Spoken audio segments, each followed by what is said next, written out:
cadre de ce programme, après avoir discuté de la question haïtienne, une actualité qui reste d'ailleurs pendante. On pourra en discuter dans les tout prochains jours lorsqu'on aura la chance de vous avoir à nouveau sur notre plateau. Eh bien, du côté du sud du Niger, alors je voudrais peut-être mentionner que le Premier ministre Lamine Zeine s'est exprimé devant les médias et il a estimé qu'entre la CEDEAO et le Niger, ça restait un bras de fer parce que les deux ne peinent à s'entendre. Maintenant, pendant ce temps, l'Algérie joue à un jeu de médiation que jusqu'ici on n'arrive pas à comprendre. Le Tchad également s'est présenté comme étant un potentiel médiateur. Maintenant, il y a une durée de 6 mois qui a été proposée par Alger et le président Abdelmadjid Tebboune continue de maintenir qu'il voudrait faire la médiation auprès de la CEDEAO pour le Niger, mais la CEDEAO n'entend pas raison. Après les 3 conditions dont on parlait tout à l'heure à l'introduction, notamment recevoir les émissaires de la sous-région, permettre à ces émissaires de l'organisation de la sous-région de rencontrer le président déchu Mohamed Bazoum, et enfin la présentation d'un chronogramme, ce qui a été fait par le général Abdourahmane Tiani encore devant les médias d'ailleurs dernièrement. Mais comment comprendre cette froideur de l'organisation sous-régionale ? Je dois dire ceci, c'est que pour comprendre l'attitude de la CEDEAO, il faut déjà comprendre comment la CEDEAO et les organisations régionales et continentales africaines fonctionnent. Beaucoup de ces organisations sont financées soit par l'Union européenne, soit par l'Union européenne en tant qu'organisation, soit par des pays européens, soit par les États-Unis. Et dans ces organisations, ils ciblent des programmes précis qui leur permettent d'avoir des influences sur des organes précis de ces différentes organisations et arrivent donc à amener ces organisations à prendre des décisions qui sont même parfois, je peux dire, à porte-à-faux avec les lois même de l'organisation en question.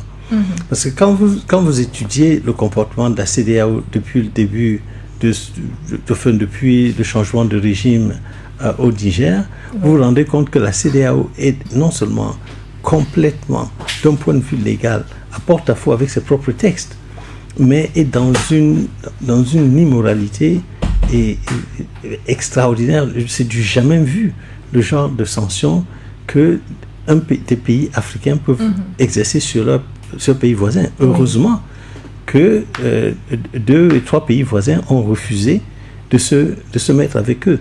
Donc, de ce fait, la question qui se pose, c'est qui la CEDEAO? 103 membres.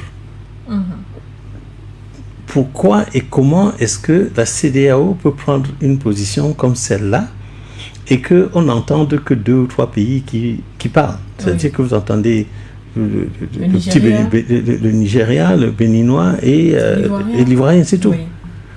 En dehors de ça, c'est à peine vous entendez le Sénégal pour de temps en temps dire un mot ou 2, mais ils n'insistent pas parce que l'opinion publique ne leur permettrait pas beaucoup à Macky Sall d'aller plus loin que ça.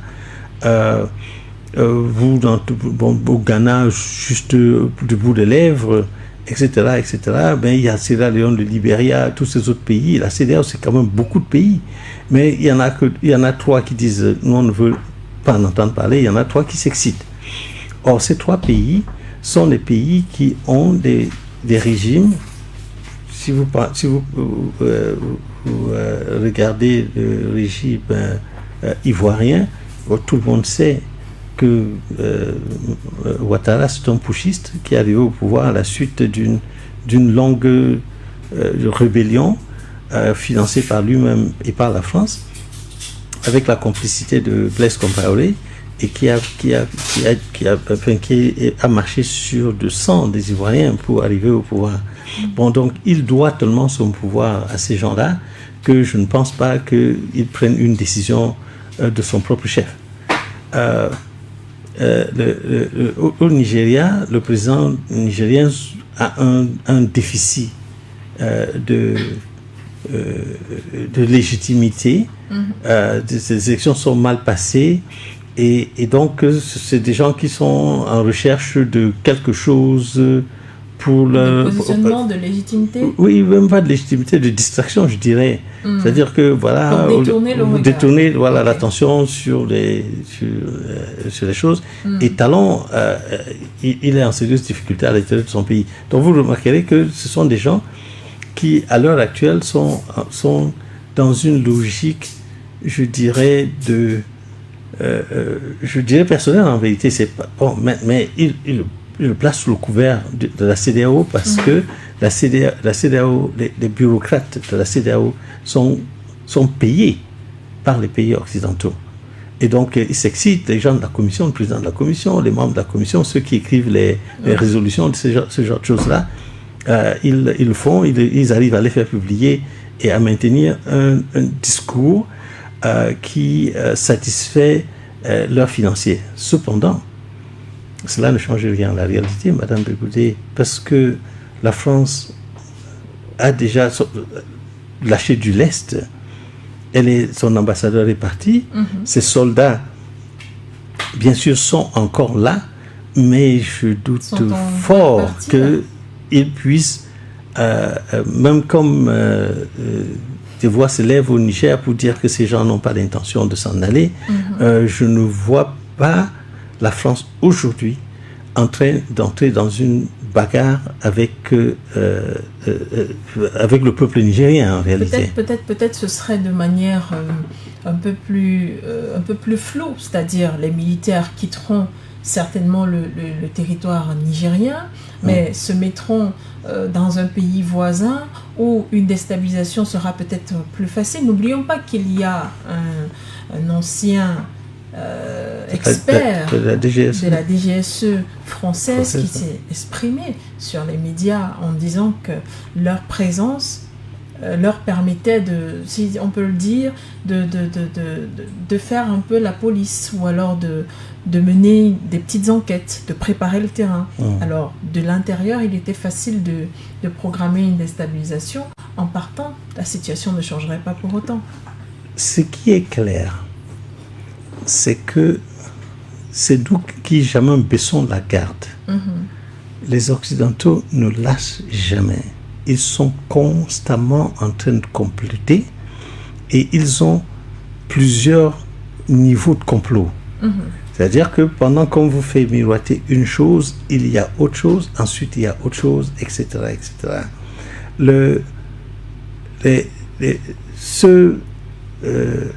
Ancien membre de la DGSE qui dit tant mieux, le fait que nous partions va nous donner l'opportunité de mener des actions clandestines, mais amènerait les gens à penser que pendant qu'ils étaient là, ils ne menaient pas des actions clandestines, mais en fait, ils font des actions clandestines tout le temps.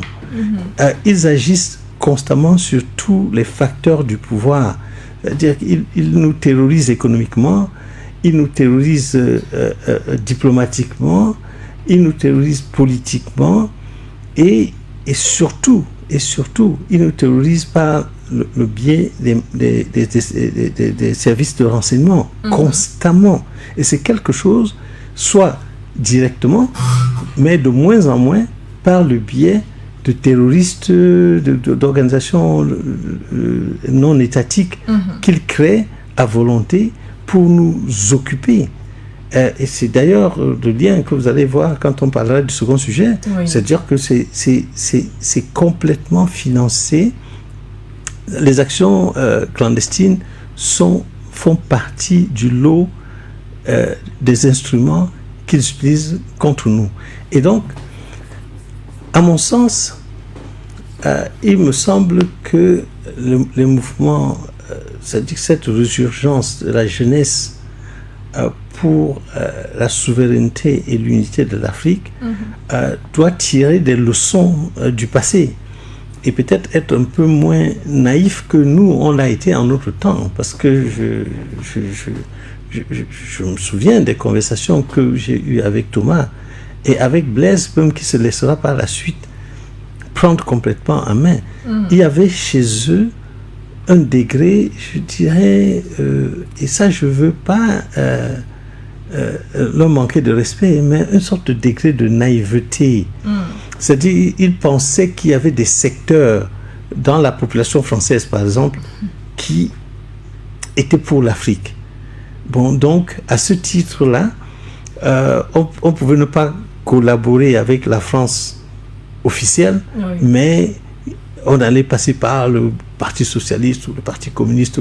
Mais toutes ces organisations-là travaillent pour la France. Et donc, dès le moment où vous passez par elles, vous vous appuyez par elles, elles vont renseigner, parce que la DGSE infiltre toutes les organisations de gauche, de droite et du milieu de la France.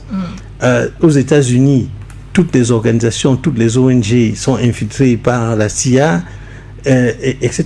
Donc, il est naïf de croire qu'on peut trouver en France des alliés pour combattre la France.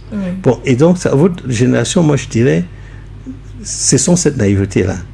Ils vont nous attaquer sous toutes les formes et nous devons nous préparer à nous battre sur tous les fronts. Et parmi ces formes-là, on a déjà la signature de cette charte du Liptako Gourma qui, on le rappelle peut-être à titre d'information, ça n'a rien de nouveau en réalité, cette charte du Liptako Gourma. C'est juste une manifestation, un outil physique qui vient en fait justifier ce qui existait déjà. On a aussi l'accompagnement du peuple, on a l'accompagnement de certains partenaires étrangers, mais est-ce que tout cela suffira à un moment où des services de renseignement promettent la déstabilisation des États de manière interne, ou encore que les services russes informent que certains États occidentaux prévoient d'éliminer les autorités du Niger, ou que le Burkina Faso se retrouve menacé de mettre tel ou un tel à la place de Premier ministre ou alors de ministre de tel secteur par la France. Ça fait quand même beaucoup. Ça fait beaucoup, madame. Et en fait, à un gros problème, nous devons trouver des grosses solutions. J'en appelle à la jeunesse africaine du continent et de la diaspora de se réinspirer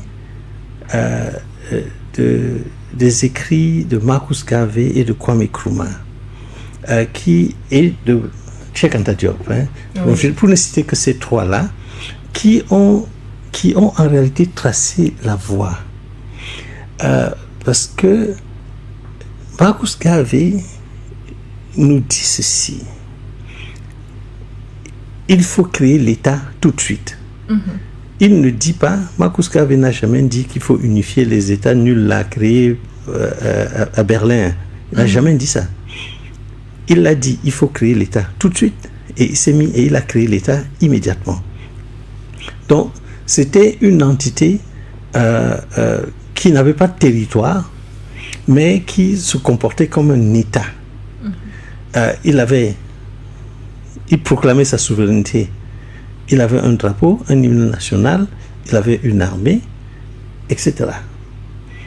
Et Kwame Nkrumah, lui, est un peu plus réaliste, réaliste dans le sens que Marcus Garvey, il crée son État aux États-Unis, se déclare président provisoire, envoie des ambassadeurs un peu partout, dans des différents pays d'Afrique et même d'Amérique latine.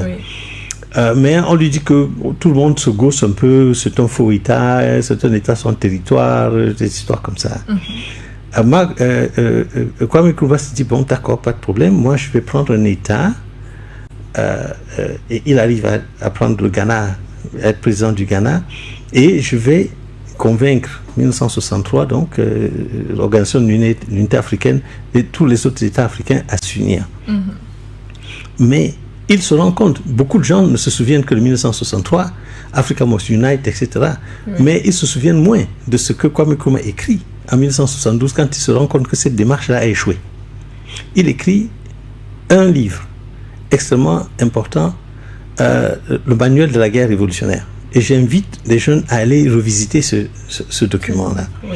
Dans ce document, Kwame Nkrumah fait son autocritique et se rend compte que Il a échoué. Son approche du panafricanisme par le haut, par l'unification des États, ça ne marchera pas.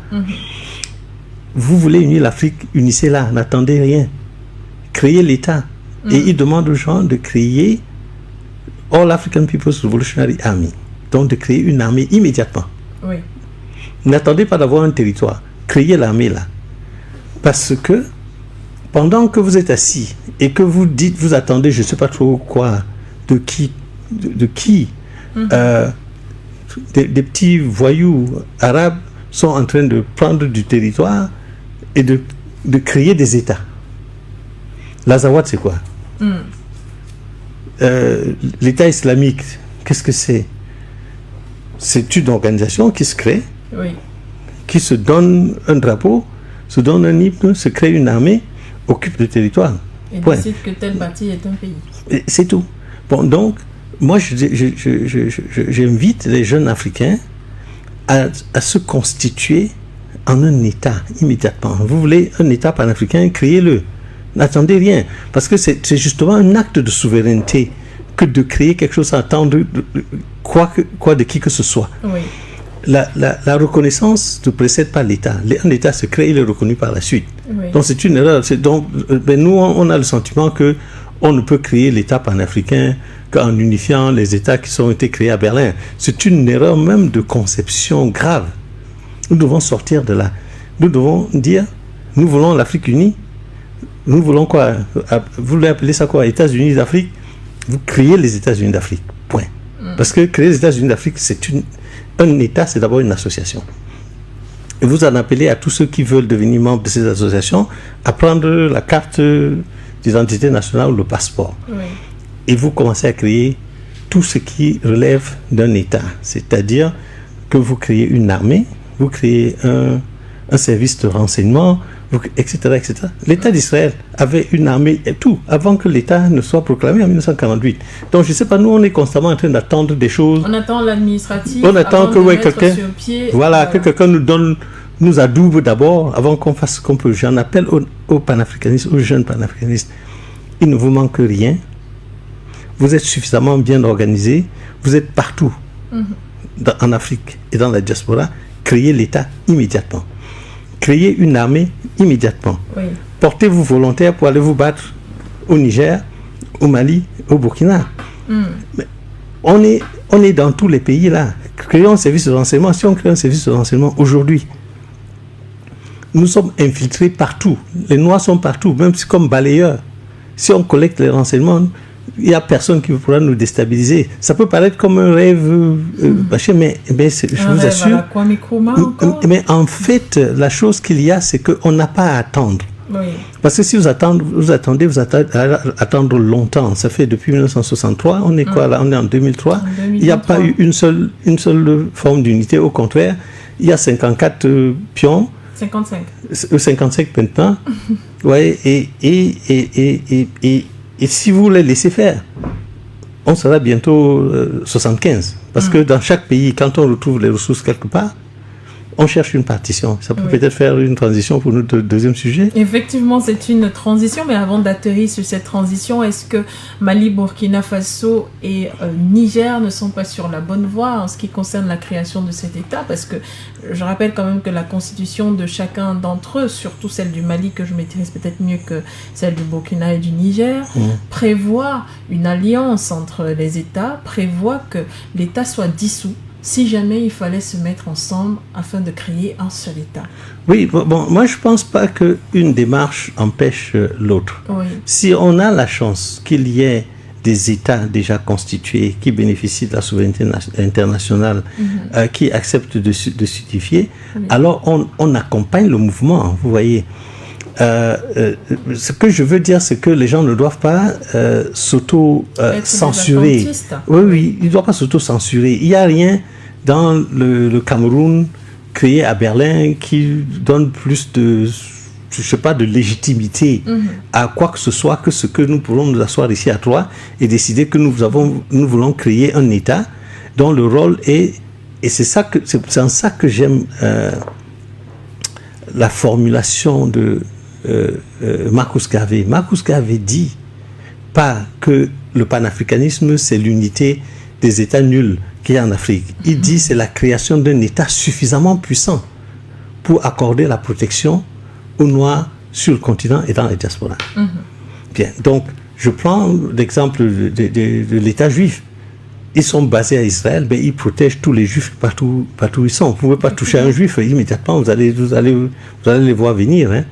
Et eux-mêmes ont compris que le fait qu'ils soient dispersés partout dans le monde, ils avaient besoin de créer un État, aussi petit soit-il, pour se donner une voix, une souveraineté internationale. Or, à l'heure actuelle, les États qu'on a là ne nous protègent pas. Hein.